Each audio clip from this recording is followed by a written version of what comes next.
Hello and welcome to ResearchPod. Thank you for listening and joining us today.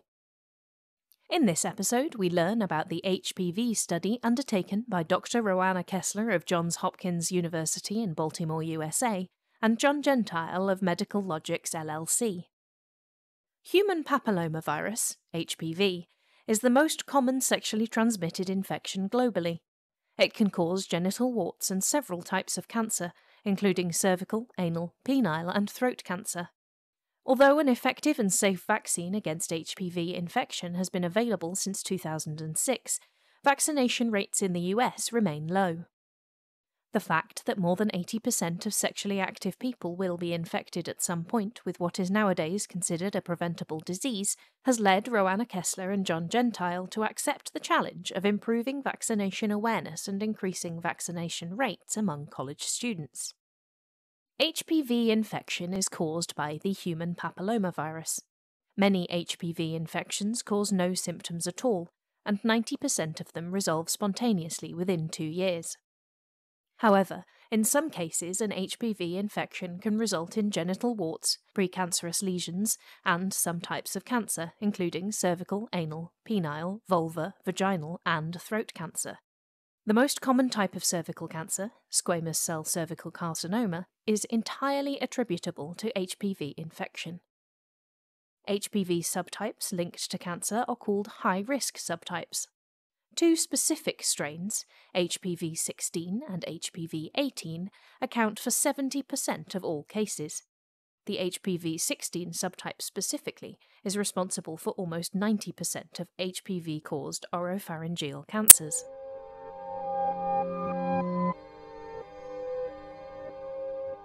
Nearly every sexually active individual is infected with HPV at some point in their lives. In the US, about 80 million people are infected. The most recently published United States cancer statistics data reported 25,405 new HPV-related cancers in females and 19,925 in males each year. Genital HPV prevalence among adults aged 18 to 59 years was 42.5% of the total population, where prevalence of oral HPV was 7.3% among adults aged 18 to 69 years, 11.5% in males and 3.3% in females. Most people infected with HPV never have any symptoms, something which makes disease control challenging. HPV vaccines have been licensed in the US since 2006 and are proven to prevent the most common and highest risk HPV strains. They provide lasting protection against genital warts and certain types of cancer. To be most effective, vaccines should be administered before the onset of sexual activity. The 9-valent HPV vaccine is currently the only HPV vaccine available in the US. The HPV vaccine has been used widely and has demonstrated 96.7% efficacy.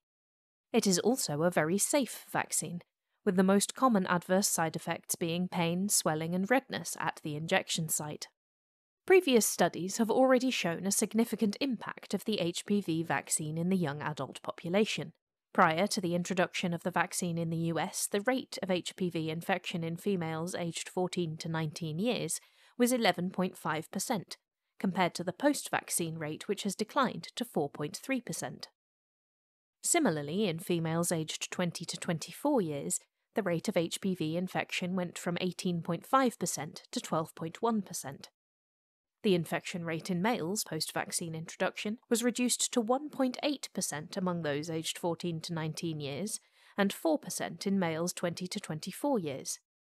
The current recommendation by the Advisory Committee on Immunisation Practices, ACIP, is for HPV vaccination to be given at age 11 or 12 years, while catch-up vaccination is recommended for all people up to 26 years old.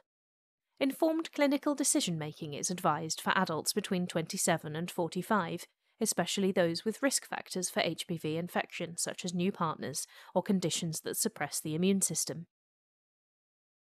Despite the high transmissibility of HPV infections, their association with certain cancers, and the fact that a safe and effective vaccine is available to prevent them, uptake of the vaccine in the US has been poor.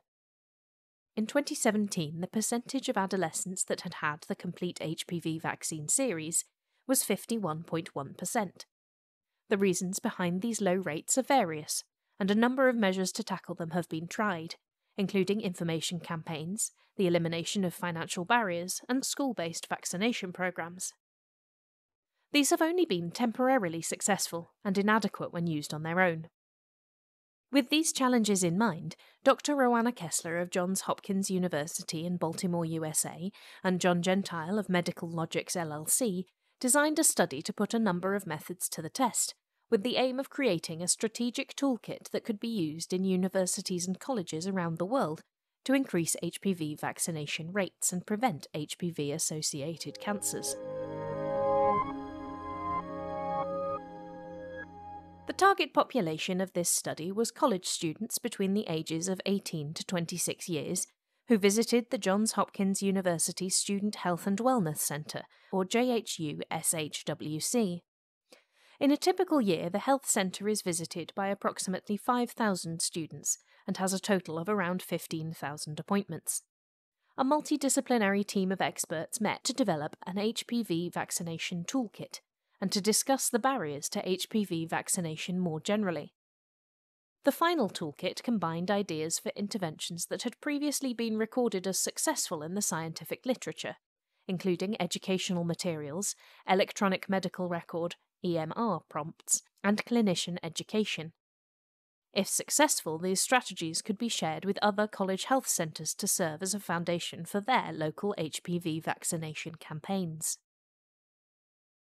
Visual messaging was used to raise awareness of HPV vaccination and its availability at the JHU-SHWC.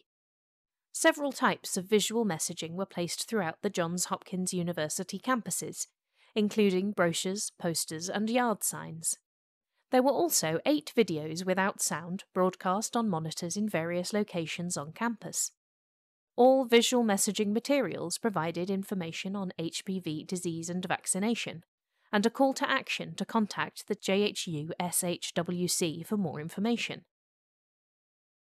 All JHU-SHWC clinicians, including 4 medical doctors and 6 nurse practitioners specialising in family medicine and paediatrics, received an hour-long CME, or continuing medical education training, on HPV infection, which took the form of a live in-person PowerPoint presentation. The topics covered included HPV prevalence, transmission, vaccination schedules, methods to increase vaccination rates, and answering frequently asked questions. The training was followed by a test that required a score of at least 70% for the clinicians to receive CME credit. An EMR form was also created through a college health-specific EMR platform that prompted the students to answer some questions about the HPV vaccine. The students were asked to complete this form at the clinic regardless of their reason for visiting. The trained clinician would then review the responses with them and complete their part of the form, which included ordering the HPV vaccine when indicated. The toolkit was integrated into a website, www.hpv-cvc.org, and subsequently shared with other university health centers via the American College Health Association listserv. During the year, the overall vaccination rate per visit increased from 4.4% in the control period to 6.7%, while the increase was higher in male students with an almost threefold change. During the study period, there were 888 HPV vaccines administered, compared to 504 in the control period, around a 76% increase. About half of the students who completed the EMR form had noticed the marketing materials on campus, while of all the various materials used, yard signs around campus were the most noticed. The most common reason why providers did not give an HPV vaccine during a visit was that the patient had already completed the vaccine series, and only 137 or 4% of reports mentioned that patients declined the vaccine. It is worth noting that over half the students did not notice the campaign materials. However, many still agreed to get the HPV vaccine during their visit. In order to find out whether the toolkit was used elsewhere, a survey was sent to 75 institutions that had registered on the HPV website. There were 15 respondents, with 13 of them confirming that they had implemented an effort to improve HPV vaccination rates in their student population. 4 out of 8, that's 50% of the institutions, reported increased rates of HPV vaccinations as a result of using strategies from the toolkit. This project demonstrates that a well-organised campaign with extensive multi-level awareness efforts and clinical interventions can actually increase the rate of HPV vaccinations on college campuses. There is also hope that improving HPV vaccine acceptance among college students will potentially have a downstream effect on vaccination rates for future generations. The team's plan is to continue the research with a greater focus on the cancer prevention message, as well as the male student population and potential gender-specific barriers to HPV vaccination. Their priority would be to help educate both patients and clinicians, and to use the newly available strategic toolkit to eventually increase immunisation rates for this preventable disease, not only locally, but also on campuses around the country and the world. That's all for this episode. Thanks for listening, and stay subscribed to ResearchPod for more of the latest science. See you again soon.